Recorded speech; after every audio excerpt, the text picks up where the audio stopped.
రంగనాథ్ని ఇంకా ముందు పెట్టుకో, నీకు అవసరం అయితే మాకేం అభ్యంతరం లేదు. రంగనాథ్ ముందు పెట్టుకొని మా ఆఫీసర్ మా తోపు తురుంకాను ఉన్నాడు, ఇల్లు కూలుస్తాము, ఎవరి ఇల్లు కూలుస్తాం అన్న విషయం కూడా చెప్పకు, ఇల్లు కూలుస్తాము అని చెప్పు. హైడ్రాను విశ్వసించి మాకు ఓటేయమని అడుగు.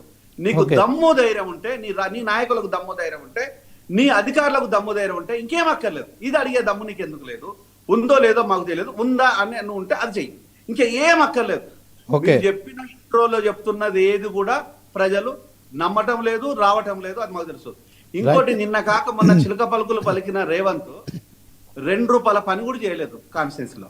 2 రూపాయల పని అసలు నువ్వు ఎక్కడ చేసినావు పని? ఏడ చేస్తున్నావు? 20 సంవత్సరాలు నేను పదే చెప్తున్నాను, కాంగ్రెస్ నాయకులకు మరి ముఖ్యంగా జనార్దన్ రెడ్డి గారికి ముందు వెనకాల మాత్రమే ఉన్నది. జనార్దన్ రెడ్డి గారి లెగసీని కానీ, జనార్దన్ రెడ్డి గారి ఇంటర్ఫియర్నెస్ కానీ, జనార్దన్ రెడ్డి గారి ప్రజలకు ఉండే విధానం కానీ కాంగ్రెస్ నాయకులు దాన్ని ఎందుకు తీసుకొచ్చుకోలేదు? ఆయన బిడ్డలతో సహా నేను ప్రశ్నిస్తున్నాను. అది విజయ్కు విష్ణువర్ధన్ రెడ్డి కూడా ప్రశ్న. ఆ లెగసీని ఎందుకు కంటిన్యూ చేయలేదు కాంగ్రెస్?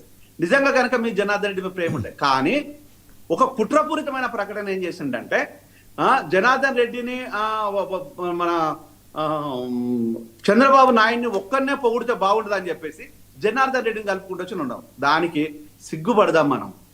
చంద్రబాబు నాయుడికి నువ్వు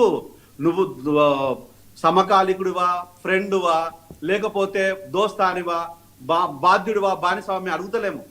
చంద్రబాబు నాయుడికి నువ్వు పొగడడం లోపల ఆంతర్యం ఏంటిది? నువ్వు బీజేపీని గెలిపిద్దామనా, లేకపోతే కాంగ్రెస్ని గెలిపిద్దామనా, లేకపోతే ఎవరిని గెలిపిద్దామని నువ్వు చంద్రబాబు నాయుడిని సీన్లోకి పట్టుకొచ్చావు?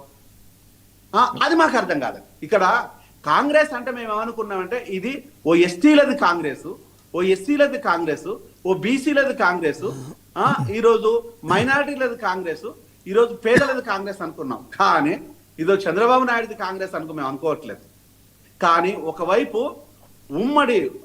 ఉమ్మడి పాలన వచ్చేసేమో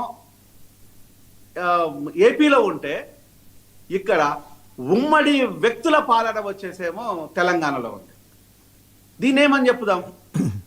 ఇది ఈరోజు కాంగ్రెస్ లేకపోతే తెలుగుదేశం పార్టీ కలయికతో వచ్చిందని చెప్పాలా, లేకపోతే రేవంత్ రెడ్డి చంద్రబాబు నాయుడు కలయికతో వచ్చిందని చెప్పాదామా? లేదు అనుకుంటే రేపు ఎవరి కలయికతోనే ఉంది అన్నాం అంటే, ఈరోజు నువ్వు ఏం మాట్లాడుతున్నావు నీకు తెలియకుండా మాట్లాడుతున్నావు. అంటే పిచ్చి పీక్ పోతే వచ్చే మాటలు ఇట్లనే ఉంటాయి. నీకు బేస్ను మర్చిపోయినావు రేవంత్. బేస్ను మర్చిపోయి ఈరోజు నువ్వు మాట్లాడిన ప్రతి మాట, నువ్వు తీసుకున్న ప్రతి నిర్ణయము కాంగ్రెస్ సమాధి అవుతుంది. కాంగ్రెస్ సమాధి అవుతుందంటే, కాంగ్రెస్ లో ఉన్న సీనియర్లు ఏం చెప్తున్నారంటే, ఈ రోజు మా రాజకీయ జీవితము ఇంకొక 20 ఏళ్ల వరకు సమాధి అవుతుందని బహిరంగంగానే చెప్తున్నారు. బహిరంగంగా చెప్తున్నారు. ఈ రోజు ఏది వలస వచ్చిన నాయకుల చేత కష్టపడిన నాయకులు ఈ రోజు సమాధి అయిపోతున్నారు. ఓకే, థ్యాంక్ యూ జయరామ్ గారు. పదవులు అనుభవిస్తున్నారో ప్రజలకు తెలుసు, కష్టపడిన నాయకులు ఏమైపోయిందో ప్రజలకు తెలుస్తుంది. ఈరోజు కష్టంతో కూడుకున్న నాయకుల పరిస్థితి ఏంది, వలస వచ్చిన వాళ్ళు ఈ రోజు ఎందుకు ఎంజాయ్ చేస్తారు? ఆ వలసలకు ఈ రోజు మేస్త్రి, లేకపోతే నువ్వు క్లెయిమ్ చేసుకున్న గుంపు మేస్త్రి ఈ రోజు రేవంత్ చంద్రబాబు నాయుడు అనే దాన్ని కూడా ఒకసారి ఆలోచించుకోవాల్సింది. ప్రజలు అనే దాన్ని మీ నాయకులు చెప్తున్నారు, మేము కూడా చెప్తలేము. అది ఇంకొక దరిద్రం ఏంటంటే జయరామ్ గారు చెప్తున్నారు. ఓకే జయరామ్ గారు, అంటే ఈ జూబ్లీహిల్స్ ఉప ఎన్నిక వేదికగా రేవంత్ వర్సెస్ జూబ్లీహిల్స్ అంటారా? రేవంత్ వర్సెస్ కాంగ్రెస్ అంటారా? అసలు ఏం చెప్పాలనుకుంటున్నారు? జూబ్లీహిల్స్ ఎన్నిక రేవంత్ పిచ్చి మాటలకు ఇంకొక రాజకీయ నాయకులు మాట్లాడాల, పిచ్చి మాటలకు, పిచ్చెక్కిన మాటలకు జూబ్లీహిల్స్ ఎన్నిక. ఇది రేవంత్ పాలన, కాంగ్రెస్ పాలన కాదు, రేవంత్ పాలన మాత్రమే. ఇది రేవంత్ పాలనకు మాత్రము. రైట్ ఓకే జయరామ్ గారు, థ్యాంక్ యూ. మీరు ఒక్కడే నిమిషంలో క్లోజ్ చేస్తాను.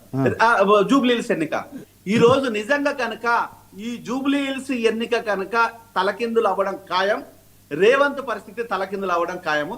దానికోసము జై భీమ్ అంబేద్కర్ కి అనునిత్యము మేము ప్రణమిల్లుతూ ఈరోజు ప్రచారం చేస్తున్నాము.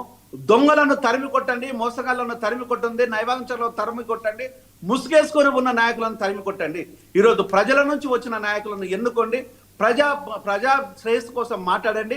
ఈరోజు ప్రజా పాలన అంటే ప్రజల చేత ఎన్నుకోబడిన నాయకుడు ప్రజల చేత గౌరవించబడే నాయకుడు. అది ప్రజల పాలన రావాలని కోరుకుందాం. ఇది ప్రజా పాలన కాదు, ఇది రేవంత్ పాలన. ఇంకా మాట్లాడంటే రెడ్డి పాలన మాత్రమే. Okay okay, thank you Jayaram గారు. వెంకట్ గారు గుడ్ మార్నింగ్ అండి. Sir good morning.